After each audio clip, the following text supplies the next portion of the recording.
Decisions made in Washington can affect your portfolio every day.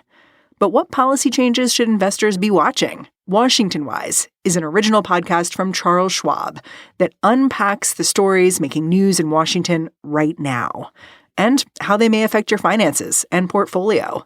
Listen at schwab.com/WashingtonWise. Decisions made in Washington can affect your portfolio every day. But what policy changes should investors be watching? Washington Wise is an original podcast from Charles Schwab that unpacks the stories making news in Washington right now and how they may affect your finances and portfolio. Listen at schwab.com/WashingtonWise.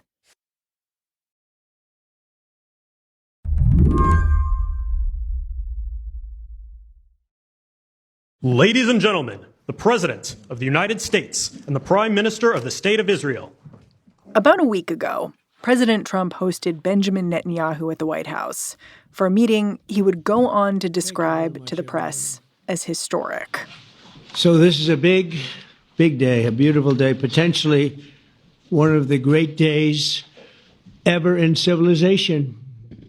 Trump was promising peace in the Middle East. What he was delivering was a 20-point plan for some kind of Gaza ceasefire, a plan that only one side had agreed to. Our allies in Europe has been very much involved, and as I was called by many of the European leaders, most of them saying, is this true? Are you really doing peace in the Middle East? This is the most incredible thing we've heard. Some think it's the biggest thing they've ever heard. What they were doing was saying, here's a plan. Now Hamas has to respond. And Trump was presenting it as non-negotiable, take it or leave it, an ultimatum. The Atlantic's Yair Rosenberg listened along as the president presented his plan as a fait accompli and had an immediate reaction. This deal is not even close. We've heard this sort of talk before, and Trump himself has a tendency as a consummate salesman to sort of argue past the sale, to assume that the thing has already happened to try to help move it along. And I think that's kind of what we saw there in that press conference where he presents this as a fait accompli, when in fact there's a tremendous number of things that have to come together for it to actually work out. But over the course of the week, the vibe seemed to shift. And good day. We are coming on the air right now with breaking news and what appears to be a major breakthrough in the Middle East. Hamas saying in a statement obtained by NBC News that it agrees to release all Israeli hostages, both living and dead, who are still in captivity inside of Gaza. It took several days, but eventually Hamas returned a sort of half yes, half no response, which Trump decided to take as a yes and used to push the parties to send negotiators to Cairo to try to hammer out some form of deal. And there's a lot of optimism around these talks, not just from Trump. The longer term questions about things like Hamas disarming, the future Palestinian governance of Gaza without Hamas, that's going to be the work of this week. Yeah, you say there's optimism. And I got to say, most notable to me are reports from NPR, for instance, that people both inside Israel and Gaza seem optimistic. Are people on the ground hopeful? They are, which is really an amazing thing to say. These are the people who are feeling the brunt of Israel's war when we're talking about the people in Gaza, for instance. He said he felt unbelievable joy and that it gave us a glimmer of hope, Hamas's response, that maybe the war would finally come to an end. Why do you think those people may be more optimistic now than they might have been in the past? Hard to say. I think it's different for people. I also think there's a desire for optimism. There's a desire for good news, both among Gazans and Israelis, because the sort of really bleak truth about this war is that for many months, most Israelis and most Palestinians have wanted this war to end. But they have leadership that has been pursuing other interests, political, ideological, and have refused to make the concessions that would wind down this war. But that is not the popular sentiment. That is not the popular will. So every time there is any inkling that the war might be ending, you see this sudden rise of, optimism, celebration, hope. That's just an indication of what the majority of people in the region actually want, which is for the war to end. Yeah, is it possible a week later that Trump's initial take was right? It was a historic day last week? I think we don't know yet. I think we have a lot of runway that we have to travel, and a lot of very difficult and thorny negotiations that have to happen to get to anything that would justify the historic announcement. Today on the show, Israel and Hamas are back at the negotiating table. Again. Why some think this time may be different. I'm Mary Harris. You're listening to What Next? Stick around.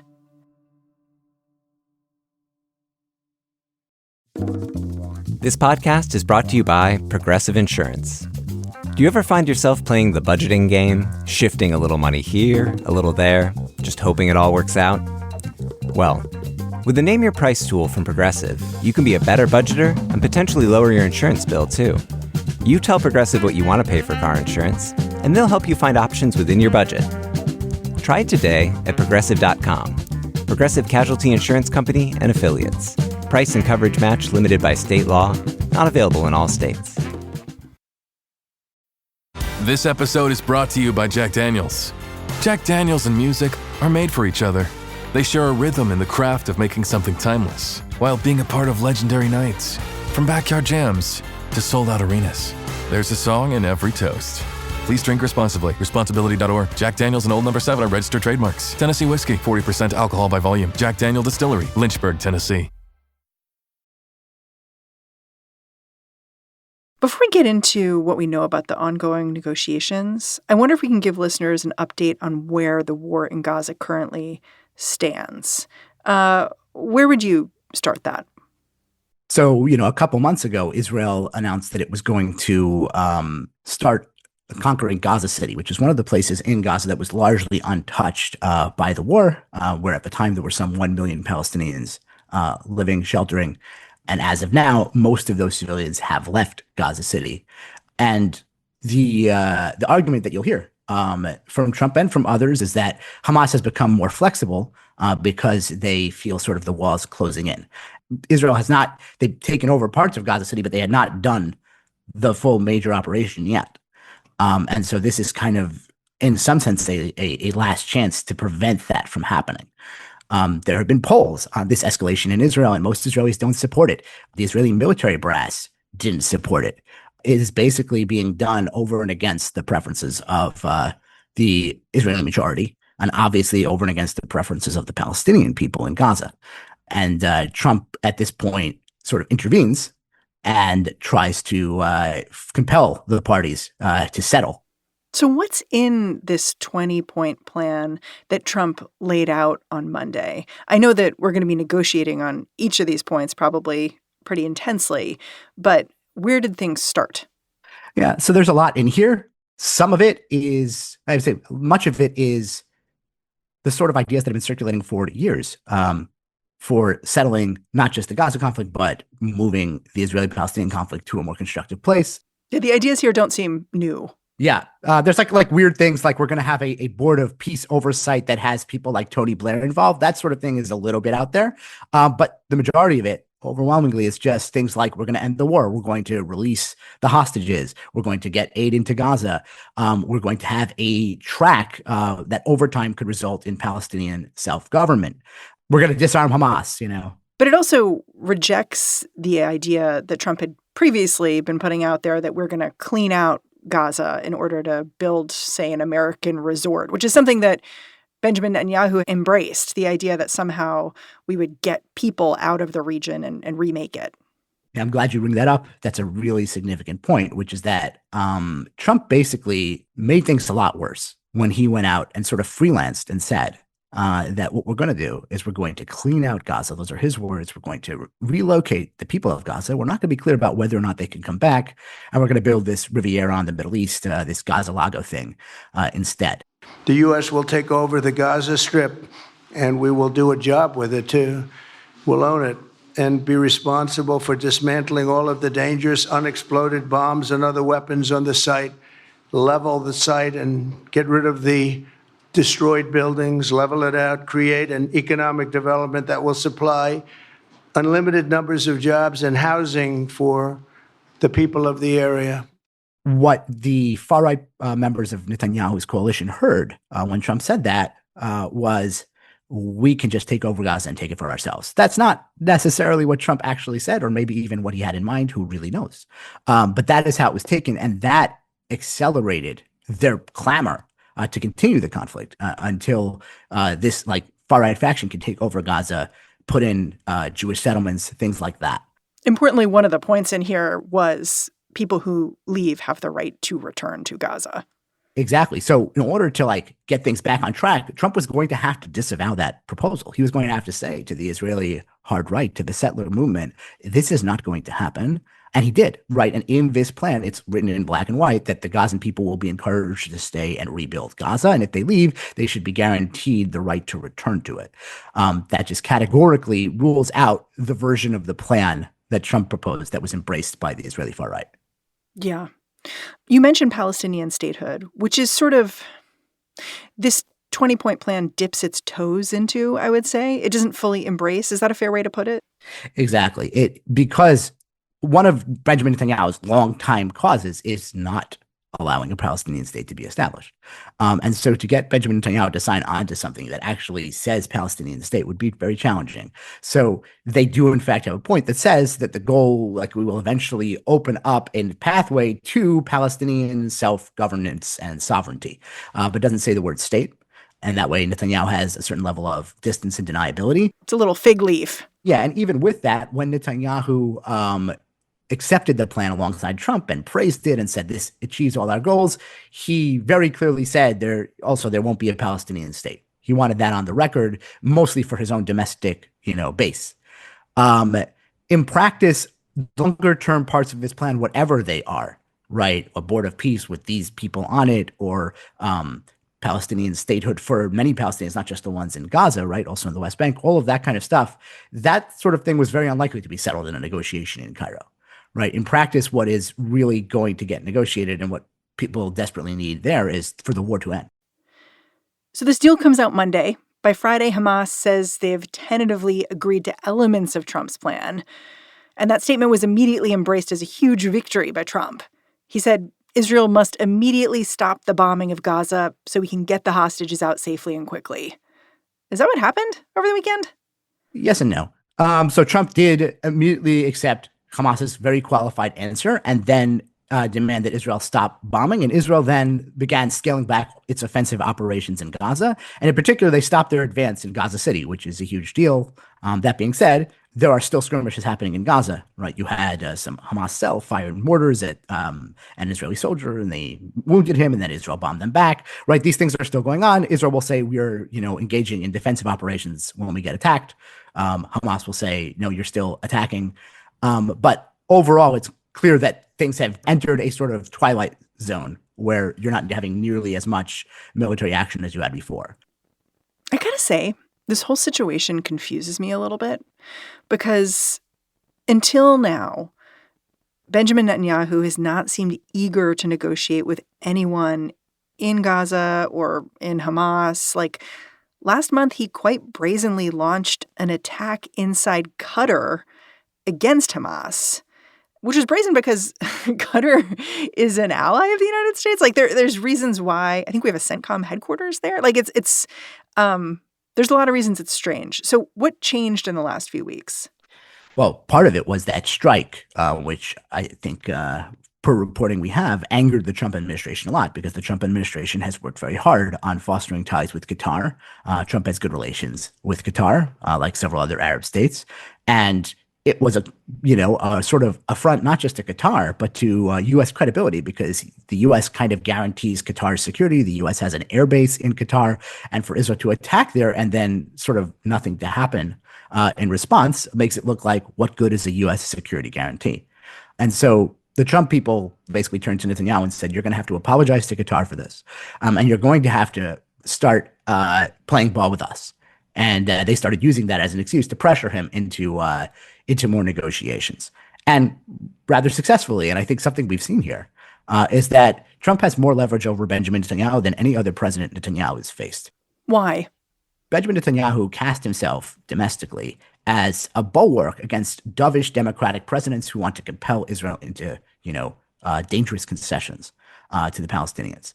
And so when Barack Obama or Joe Biden might criticize Benjamin Netanyahu, like many populist leaders, he would say, I'm the only one standing between you and that kind of international pressure. And he would transmute that pressure into public support among his base. With Trump, he did the exact opposite. He marketed himself not as an enemy of Trump, but as an ally. He actually put Trump on his own campaign posters. There were these buildings in Israel festooned with giant, towering photographs of the two men. I've read that Trump is actually more popular inside Israel than Netanyahu himself. Exactly. Trump is much more popular than Netanyahu. Trump is extremely popular. Many American presidents have been popular. Israelis really like America.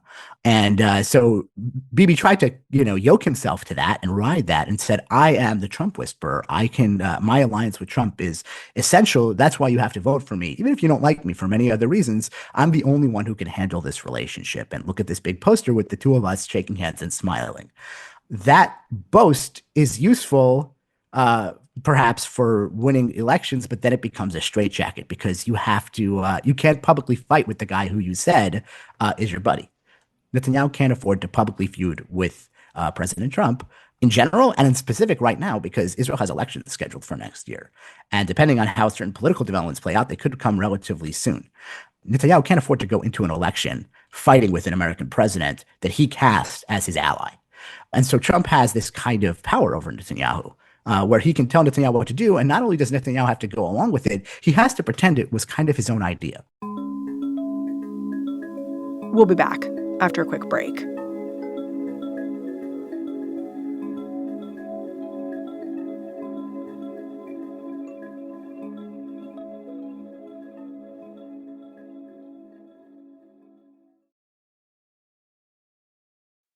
This episode is brought to you by Saks Fifth Avenue. With the weather getting cooler, if you're like me, you're looking around for a couple of new items for your wardrobe, like a new sweater, some cute new kicks. And Saks Fifth Avenue makes it easy to get creative with your personal style and find the best arrivals for fall.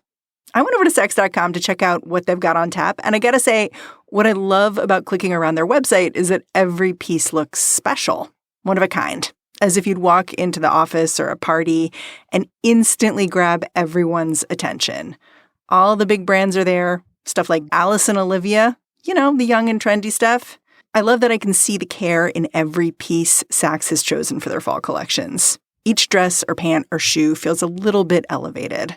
So if you want shopping to be fun and easy, head over to Saks Fifth Avenue for inspiring ways to elevate your personal style every day. Doug. Here we have the Limu Emu in its natural habitat, helping people customize their car insurance and save hundreds with Liberty Mutual. Fascinating. It's accompanied by his natural ally, Doug. Limu? Is that guy with the binoculars watching us? Cut the camera. They see us. Only pay for what you need at libertymutual.com. Liberty, liberty, liberty, liberty. Savings vary. Underwritten by Liberty Mutual Insurance Company and affiliates. Excludes Massachusetts. At New Balance, we believe if you run, you're a runner. However you choose to do it. Because when you're not worried about doing things the right way, you're free to discover your way. And that's what running is all about. Run your way at newbalance.com/running. So let's talk about what happens now. As I've said, negotiations are ongoing in Egypt. At this point, who's even negotiating for Hamas? So many of Hamas's leaders have been threatened or killed in the last year. Like, who's around this table? So Hamas has both an internal Gaza leadership, as you said, which has been largely decimated, and then it also has an international leadership of various political types who live large in places like Qatar with large amounts of money and in general comfort, and protected usually from any sort of physical attacks. That's why the strike in Qatar was so seismic, because it is assumed that the Hamas leadership in Qatar is safe because they're in a U.S. ally and they're there to negotiate under the auspices of this U.S. ally. And then Israel attempted to attack them anyway. And so those people are still fine, right? Israel failed to actually do away with them. And so those people are the ones at the table. I imagine they arrive at that table with quite a chip on their shoulders. These are two sides that are mortal enemies, and they were mortal enemies before, and they're mortal enemies after, and they'll be mortal enemies even if a deal is struck sometime this week. Think of the geography of how this works in a place like Cairo is the Israelis are never in the same room as the Hamas people. Just because that wouldn't work. Yeah. And also they don't recognize each other's right to exist. And so Hamas doesn't believe that, in like talking to Israel, and Israel doesn't believe in talking to Hamas. And so you have these different couriers who are basically passing messages between the two groups while they do this diplomacy in the same place.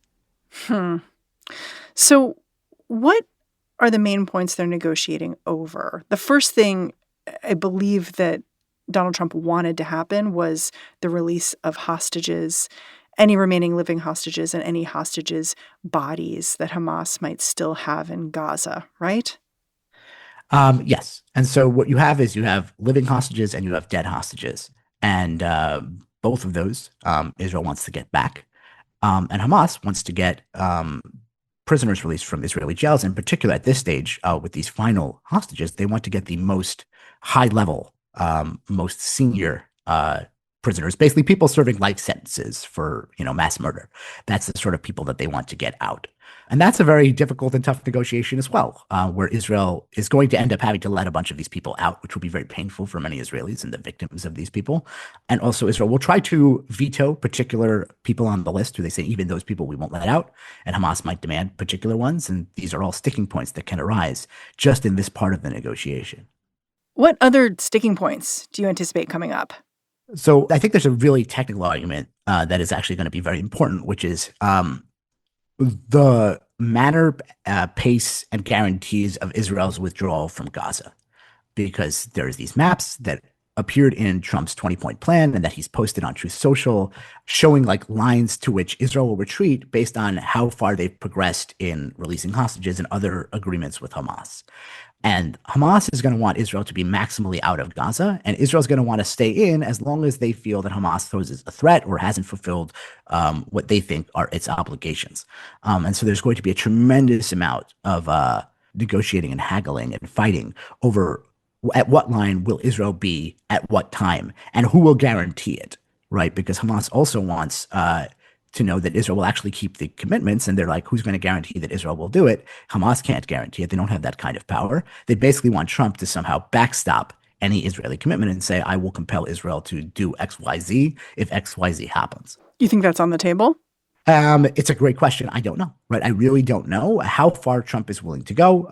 He's willing to bully both parties. How far he's willing to do that, and how far he's willing to, put himself as the guarantor of some of this stuff is an open question. And I think we'll have a little bit more clarity as time goes on. Yeah.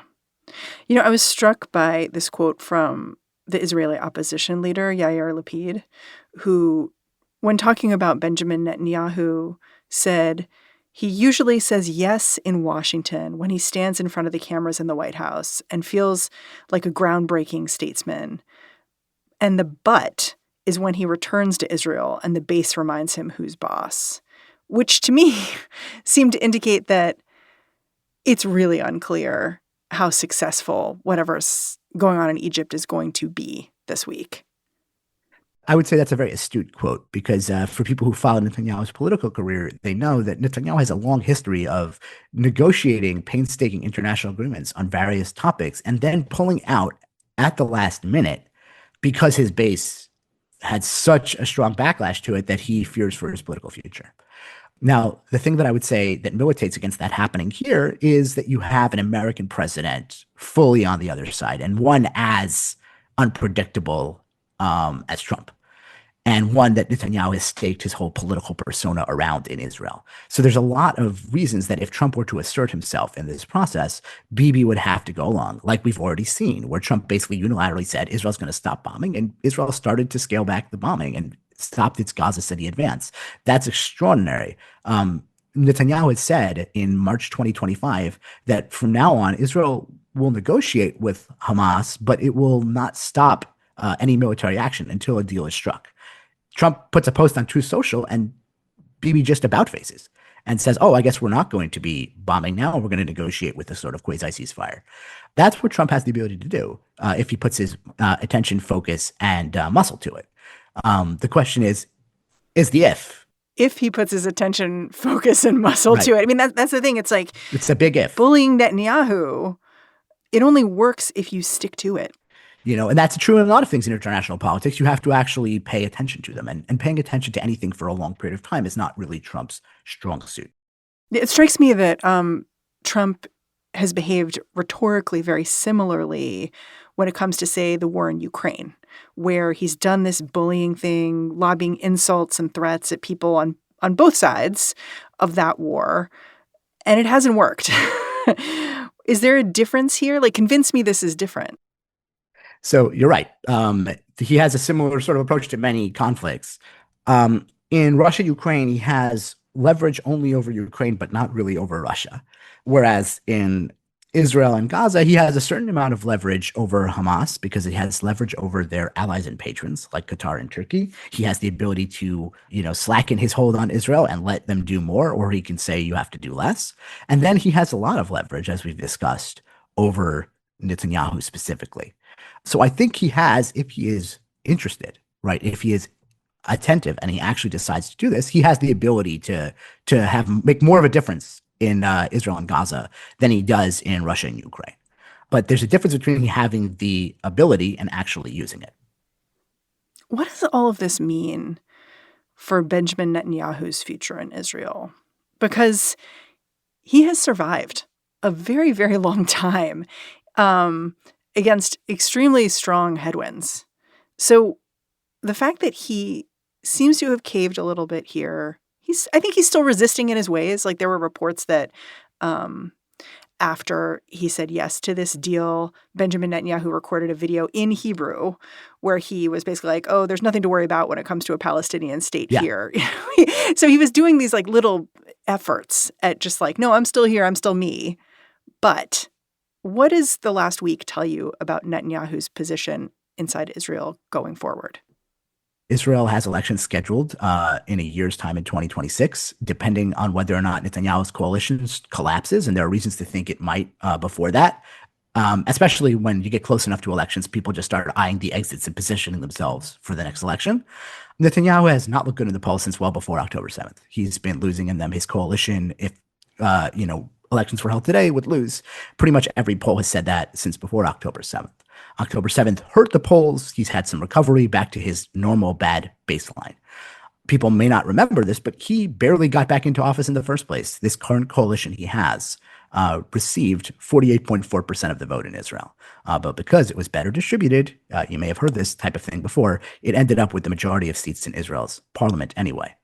So this is a guy with a sort of minoritarian government who is very, very unpopular in Israel. I just saw a poll that they just did that says 45% of Israelis want him to resign right now, and like another 19, I think, want him to resign when the war ends, right? These are not numbers you want to see. But he's also a masterful political operator. He's extremely good at getting the most out of the Israeli political system, like we just discussed, to stay in power, and at dividing his opposition while uniting the people he needs to stay in power. Yeah. Is there something you're looking for in the next few days that'll indicate where these negotiations are headed? I will not know what's happening, I think, very much before everybody else. As a reporter, I might hear this or that thing, but it is very, very hard to pierce the veil of sort of the smoke that comes out of these things and the different ways that people are trying to gain a certain advantage. I do think by the end of this week, we'll know. We'll know if these are serious, right? We'll know if they're like moving towards a hostage release or not. And there's lots of external actors that are meddling, that constantly are meddling in this conflict in various different ways, trying to impact it, trying to inflame things. So it's just so hard to predict anything. It would be unwise to expect things to turn out well, but it would be wrong not to hope. Yair, I'm really grateful for your time. Thanks for coming on the show. Thank you for having me, Mary. Yair Rosenberg is a staff writer at The Atlantic and the author of the newsletter Deep Shtetl. And that's our show. What Next is produced by Elena Schwartz, Rob Gunther, Anna Phillips, and Madeline Ducharme. Paige Osburn is the senior supervising producer of What Next and What Next TBD. Mia Lobel is the head of audio here at Slate. Ben Richmond is the senior director of podcast operations. And I'm Mary Harris. Go track me down on Blue Sky. Say, hey, I'm at Mary Harris. Thanks for listening. Catch you back here next time.